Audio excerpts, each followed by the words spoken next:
api na nibadhyate. Translation: He who is satisfied with gain, which comes of its own accord, who is free from duality, and does not envy, who is steady both in success and failure, is never entangled, although performing actions.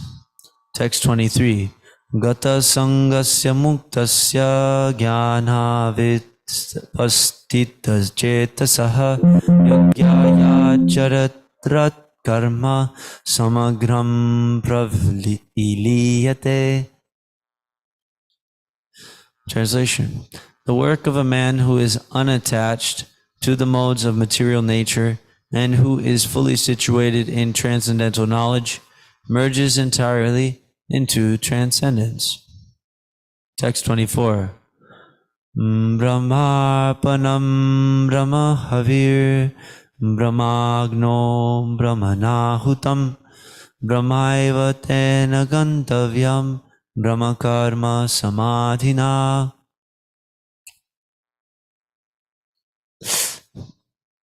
A person who is fully absorbed in Krishna consciousness, he is sure to attain the spiritual kingdom because of his full contribution to spiritual activities, in which the consummation is absolute and that which is offered is of the same spiritual nature. Text 25. Daivam eva pare yagyam yogina paryupasate brahmagnav apare yagyam yeyanaiva pajuvati. Some yogis perfectly worship the demigods by offering different sacrifices to them, and some of them offer sacrifices in the fire of the Supreme Brahman. Text 26. Shrotrādīnindriyānyenya samyamagni shujuvati shabdānin vishayānanya indriyagni shujuvati. Translation: Some of them sacrifice the hearing process and the senses in the fire of the controlled mind, and others sacrifice the objects of the senses, such as sound, in the fire of sacrifice. Text 27. Sarvan indriya karmani prana karmani chapare atma samyama yogagno juvati jnana dipite.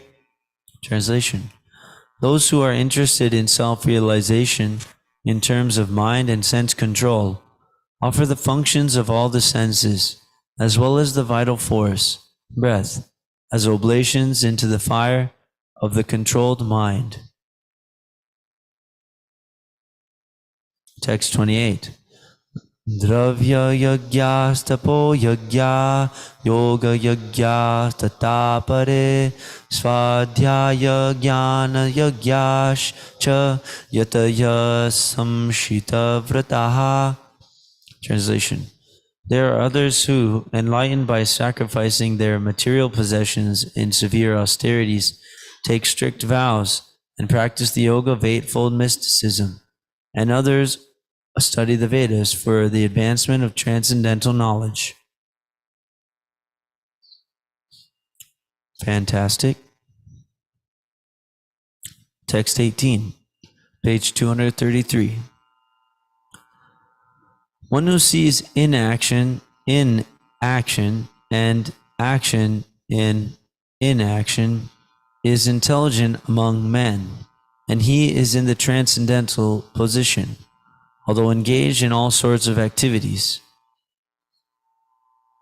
Purport: A person acting in Krishna consciousness is naturally free from the bonds of karma. His activities are all performed for Krishna. Therefore, he does not enjoy or suffer any of the effects of work. Consequently, he is intelligent in human society, even though he is engaged in all sorts of activities for Krishna. Akarma means without reaction to work. The impersonalist ceases fruitive activities out of fear, so that the resultant action may not be a stumbling block on the path of self-realization. But the personalist knows rightly his position as the eternal servitor of the Supreme Personality of Godhead. Therefore, he engages himself in the activities of Krishna consciousness. Because everything is done for Krishna, he enjoys only transcendental happiness in the discharge of his service. Those who are engaged in this process are known to be without desire for personal sense gratification. The sense of eternal servitorship to Krishna makes one immune to all sorts of reactionary elements of work.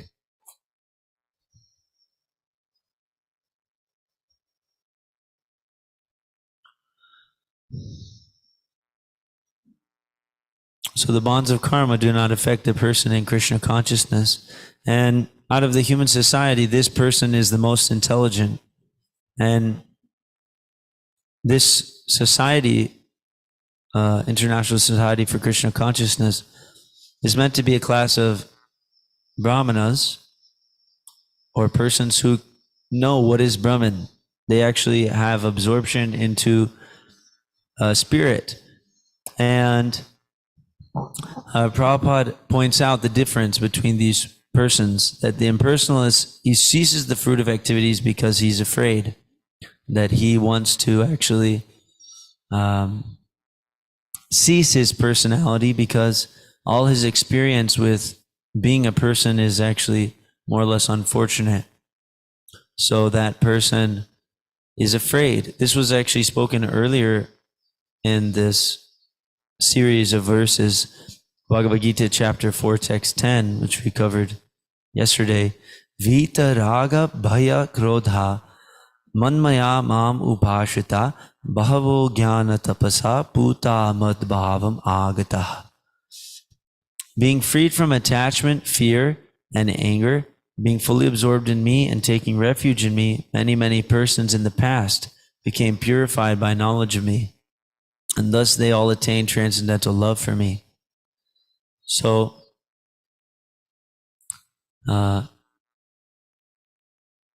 this fear is has to be transcended. And that verse mentions kind of the different stages of philosophy, or different stages of impersonalism which are there. And the fear is the motivation for the impersonalist to surrender to the Brahma Jyoti, or the impersonal effulgence of Krishna. So they also surrender and accept this Brahma Jyoti as supreme. But the personalist, he knows rightly his position. He's the eternal servitor of Krishna. And so that's mentioned by Lord Chaitanya Mahaprabhu.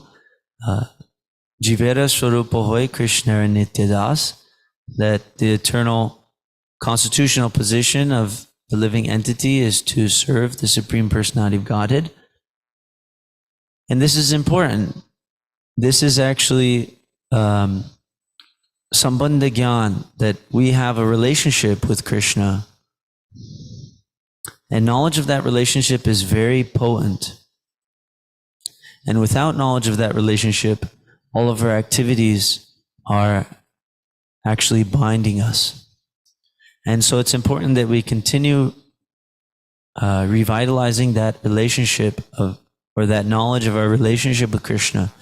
And that will nourish all of our spiritual activities. If we just can understand that I'm not the enjoyer, I'm the servitor of Krishna, then our activities will be imbued with that devotional quality. And that is the difference between persons on the yoga path, is they make spiritual advancement based on the devotional quality of their activities. And without knowledge of our position as subordinate, then how can we serve? Subordinate position is meant to render service to the superior position. So Prabhupada makes a nice sentence here where he says, the sense of eternal servitorship to Krishna makes one immune to all sorts of reactionary elements of work. But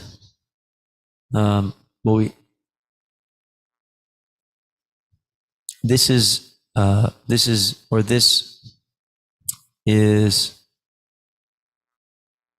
given to us by the spiritual master, that we can't actually understand this we can't have this sense of eternal servitorship to Krishna without having received that from the person who is fully imbued with that sense of eternal servitorship to Krishna. So when we do contact that person, then the seed of devotional service is sown into the heart. So that's Brahmanya Brahmite Kona Bhagyavan Jeev Guru Krishna Prasare Pai Bhakti Lata Bija. That the seed of devotional service is given by the dual mercy of Guru and Krishna. So, and that has to be watered, as we're mentioning. We continue hearing, you're not Lord, you're not the master, you're the servant. Krishna, he is Lord, he is master, he is the enjoyer. All works are meant to be offered to him, as is mentioned in the 9th chapter. Yat kuroshi yadashnasi, yad duhoshi dadasyat, yat tapasyasi konteya, tad kurushva madarpanam. Whatever you do, whatever you eat, whatever you offer and give away, as well as whatever austerities you may perform, should be done as an offering unto me. That and again, or there's another reference that the Lord, he's the Bhoktaram Yagya Tapasam, that he's meant to enjoy that yagya or that tapasya. So he is the supreme proprietor of all planets and demigods, and he is the well-wisher and benefactor of all living entities. And one who knows this can attain peace from the pangs of the material miseries. So this knowledge, it's very, very key for us. Knowledge. And we understand from earlier, right, in this chapter that, and we've been speaking in the Bhagavatam too a little bit, that we have to have the right attitude to receive that knowledge, as was mentioned in the lecture from Srila Prabhupada this morning. That what is the mood of the questioner? He mentioned so many times that the inquirer has to be very submissive and very much humble. And Prabhupada mentioned that a few examples that they will say, if you think I can understand, kindly explain to me. That's nice. So, this is the mood of the disciple, and the disciple should always remain a fool before the spiritual master. That even Lord Chaitanya, he accepted this principle, and he admitted, even to persons who were actually envious of him, yes, my spiritual master, he actually thought me a great fool. So how humble is that? That before persons who are even critical of you, then you admit you're being subordinate to the spiritual master. So this is important, and even we see in the acharyas, there may be one disciple who, there's one there's one pastime where I believe it's Ramanujacharya. He receives a mantra from his guru, and his guru tells him that it will give liberation. And Ramanujacharya's guru also told him that Ramanujacharya should keep it private. But Ramanujacharya says, everyone have it. And he went to and distributed this mantra. And the guru then humbly realized that this Ramanujacharya is a very special personality. But still, we only have our connection to that potency or to that Shakti to liberate others if we ourselves are connected. So that mood of submissive subordination can even remain even if the disciple has apparently done greater works, or even the guru glorifies the disciple above even himself, which the guru sometimes does out of his great mercy and compassion. He may actually say, well, actually, all of you are representatives of my guru. He sent you, and because you're helping me, I can actually do my mission. Still, the disciple says, no, it's your blessings, it's your potency, it's your dedication to your guru that is actually my good fortune. So like that, those are some points. So we can read on. Text 19. One is understood to be in full knowledge, whose every act is devoid of desire for sense gratification. He is said by sages to be a worker whose fruit of action is burned up by the fire of perfect knowledge. Purport. Only a person in full knowledge can understand the activities of a person in Krishna consciousness. Because the person in Krishna consciousness is devoid of all kinds of sense gratificatory propensities, it is to be understood that he has burned up the reactions of his work by perfect knowledge of his constitutional position as the eternal servitor of the Supreme Personality of Godhead. He is actually learned who has attained to such perfection of knowledge. Development of this knowledge of the eternal servitorship of the Lord is compared to fire. Such a fire, once kindled, can burn up all kinds of reactions to work. So this is reminding me of the verse in the 10th chapter, verse 8, that aham sarvasya prabhavo mata sarvam pravartate iti matva bhajante mam buddha bhava samanvitaha. That Krishna says, I am the source of all spiritual and material worlds. Everything emanates from me.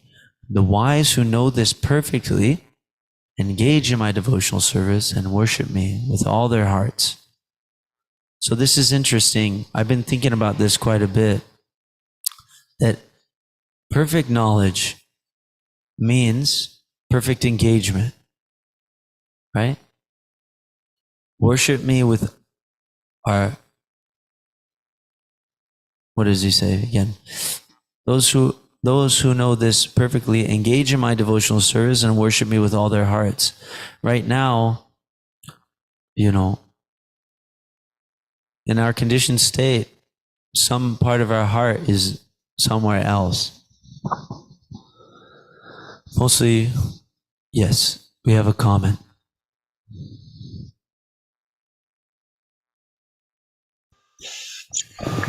Hare Krishna, can you hear me? Yes.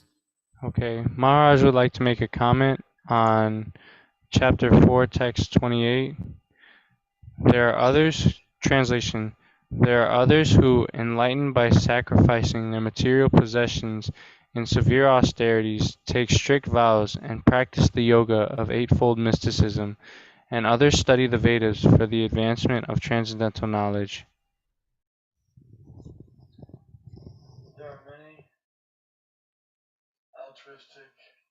Can't hear. Microphone has to go back. Okay, hold on. Microphone has to go back. There are many. No, it can't hear. The tip of the headset has to go in front of Maharaj's speaker. Oh, okay. There are many altruistic, humanistic, welfare activities embarked upon by people who want to give in charity and they want to help others. And there are different yoga paths for those who want specific types of perfection. One can become smaller than the smallest. One can travel, be lighter than the feather. They become smaller, larger, control others' minds, acquire things. These are some of the yoga siddhis. And one can study Vedic knowledge very deeply to try to understand the difference between matter and spirit. And all these things are pious and they're good. They're in the mode of goodness. Because they're trying to help others and help themselves. But if one finds a child that is left in the street and he's crying and he's hungry, it's good to take him home, clean him up, feed the child. But then if we just put the child back in the street the next day, then he may come into difficulty again. It doesn't solve the problem permanently. Everyone's problem is that we're imprisoned by this material energy. We don't know how to get free from this prison. And the way to get out of the prison is described by Lord Krishna, that if you surrender to me, always think of me, become my devotee, offer your homage unto me, surely you will come to me without fail. Krishna gives the formula, it's simple. One has to engage in devotional service full time, because that's actually our real occupations, our real duty, as mentioned earlier, that the soul needs to understand that he's the eternal servant of Krishna. Because he's the eternal servant of Krishna, and Krishna is the topmost living being, he has no higher duties to perform. There's no higher authority to go to above Krishna and say, I'd like to do something higher than my service to Krishna. One cannot find anyone higher than Krishna. There's no one equal to or greater than Krishna. That means that if Krishna gives one a service, then that is the most important thing he can do in the material or spiritual worlds. It means that that activity has to be for the good of all living entities. Because that's one of the definitions of God. He's the creator and he's all good.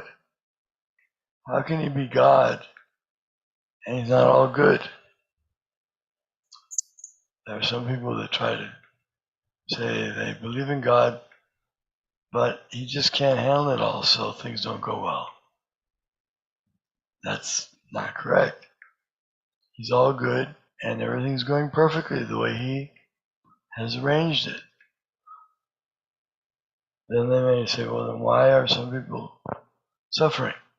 People suffer because of their own misdeeds, their own choice not to follow Krishna's instructions. That's what causes our suffering. But that's not God's fault. That's our doing, our free will. And He set it up so that if one misuses free will, then he has to suffer the consequences. But he always gets another chance to rectify himself and to improve himself and go back to the happy state of Krishna consciousness. So, if we want to do the highest welfare work, Parupakar, that means give people this knowledge. Teach them that who Krishna is, who they are, what's the difference between matter and the soul. Teach them how to serve Krishna, how to remember Him all the time, and how to get free from this entanglement of Maya, dual energy. Thank you.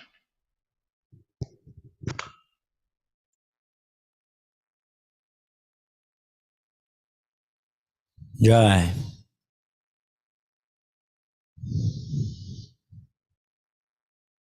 This is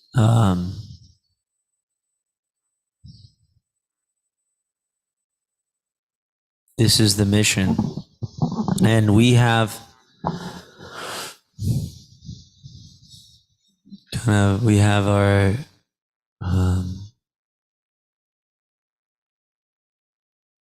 commanders or our military generals that are leading this charge on the battlefield against Maya. And they have a great fire and enthusiasm for preaching God consciousness on the whole planet. They really want to do this. So if we associate with these personalities, then we also get the hankering for spreading this knowledge everywhere. And we should take that up immediately, right? Why wait? We should take this mood immediately. This is the best thing I can do with my time and energy. Nothing is higher than this. Let me give everything for this, as much as I can possibly do. This is kind of back to the verse we were just reading, that one is understood to be in full knowledge whose every act is devoid of desire for sense gratification. There's no sense gratification there. And actually, I read one letter and it was really interesting. And I think I took a picture of it, so I might as well read it. One second. It says, no.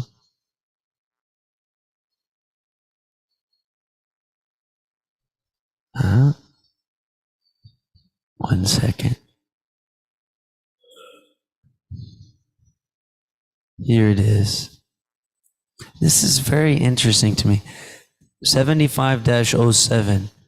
Regarding the problem of how to be aggressive on Sankirtan and submissive in the temple, my request to you is that you should go on being aggressive on Sankirtan. I myself was aggressive in coming to your country. No one invited me. Even you boys and girls did not invite me. But I came and I preached aggressively, and therefore you are now my disciples. So now you well know you have to approach the men and women of your country, and it may appear that superficially that you have to disturb them. Quote, please take this Krishna book. Bold print. This is another point. Of course it is good. I guess this is different.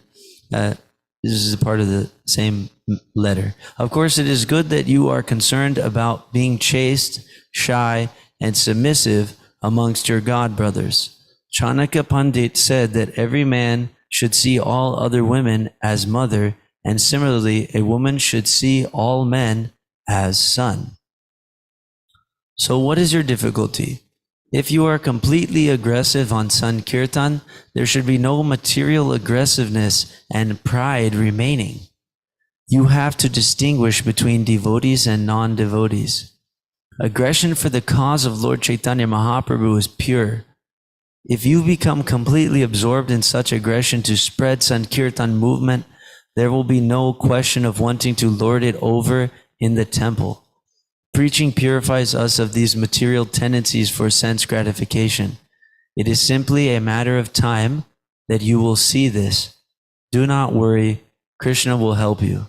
Srila Prabhupada letter to Srimati Jagad Datri Pashupati Sailogata and Pamela Devi Dasis, 30th July 1975. So, the reason why I brought this up is because Prabhupada, his disciples, they're fired up. They're really fired up to spread this knowledge. And they're firmly convinced that Lord Chaitanya has given full permission to spread this knowledge. That we have full permission. We have full authorization. They're firmly convinced because they heard from the person who was fully convinced, Srila Prabhupada. And now we have the opportunity. We can also take up that very same mood. And they can use us. What is our goal? We should never think that we are great preachers, but simply instrumental to the previous acharyas. This is important.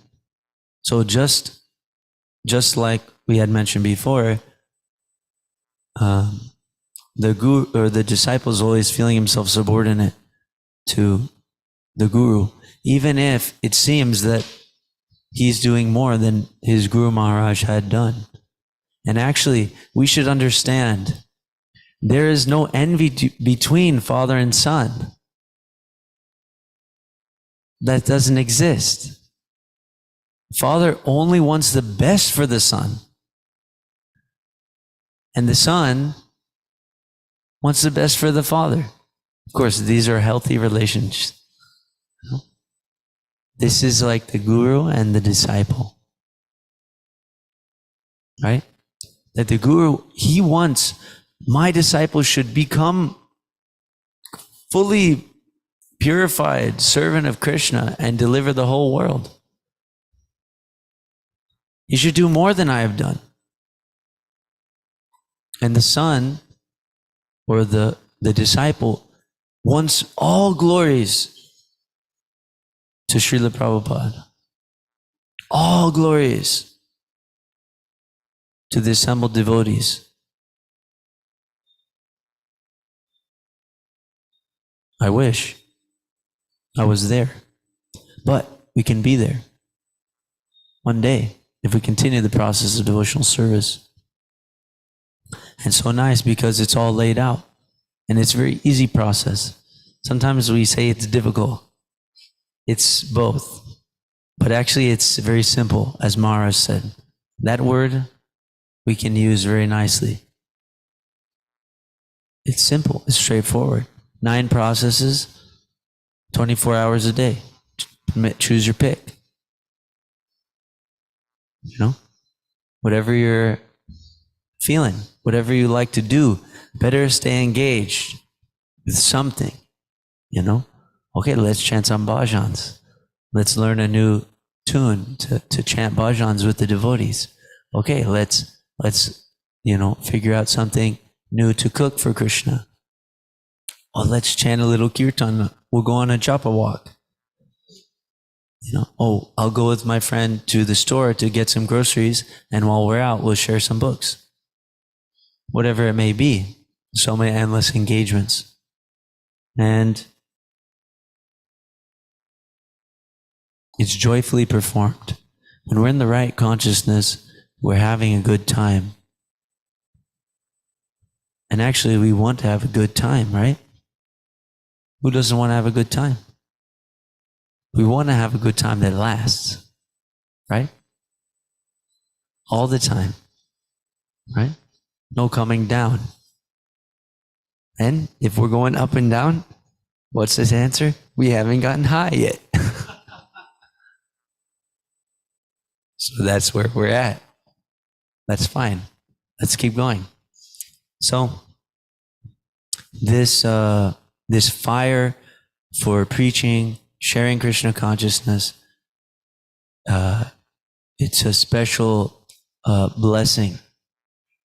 And if we just take that mood, then our material problems, our conditioning will be, eradicated. There'll be no energy for that. This is the special blessings of the Sankirtana movement. And it just will take some time, as Prabhupada said. It'll take some time. Do not worry. Krishna will help you. So thank you, devotees. And thank you, Maharaj, for inspiring us. Are there some more? Ananda Prabhu?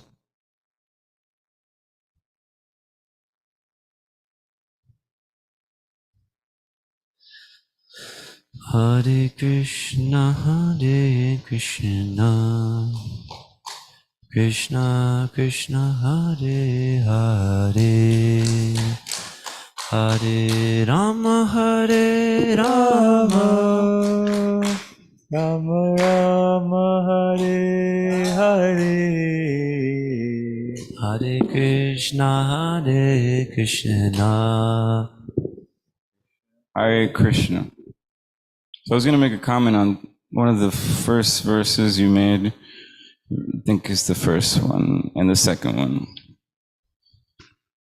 Well, Papa makes a point. Because everything is done for Krishna, he enjoys only transcendental happiness in the discharge of this service. So I was thinking how devotional service, the quality of devotional service, which is completely different from any other activities in this material world, is that material world, even if you're successful, you're a failure. But in spiritual world, even if you're apparently failed, you're successful because you engaged in devotional service. So it's always a win in devotional service. And we see Srila Prabhupada, he never gave up preaching Krishna conscious despite externally failing for like 40 plus years in India, not doing it. He didn't have a big wild world movement, immediately, but still, he was self-realized then, he was fully successful then, a pure devotee then.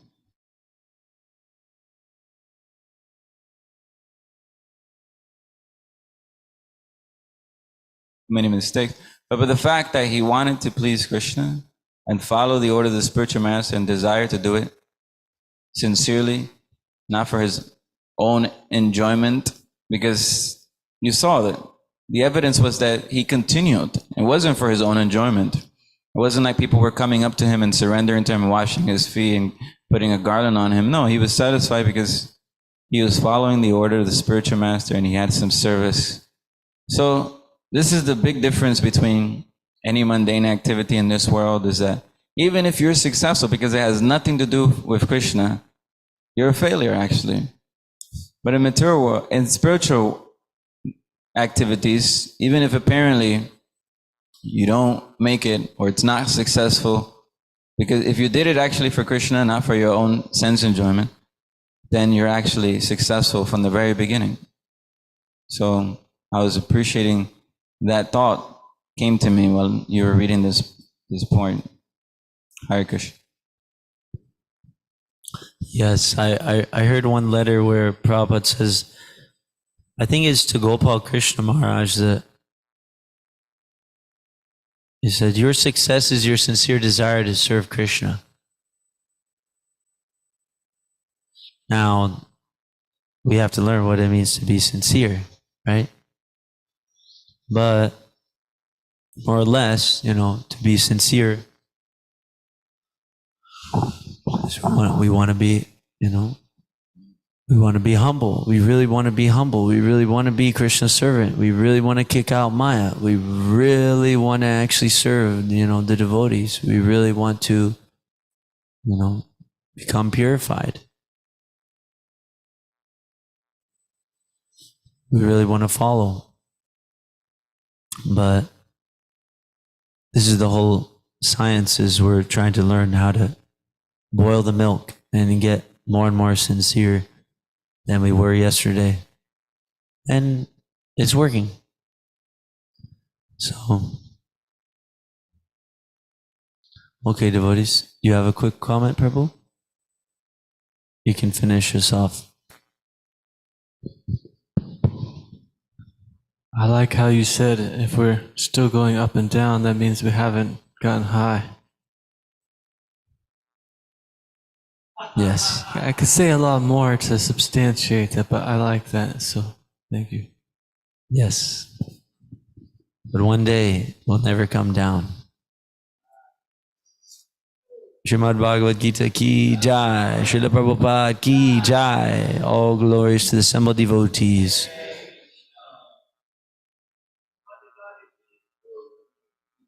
All glories to Srila Prabhupada.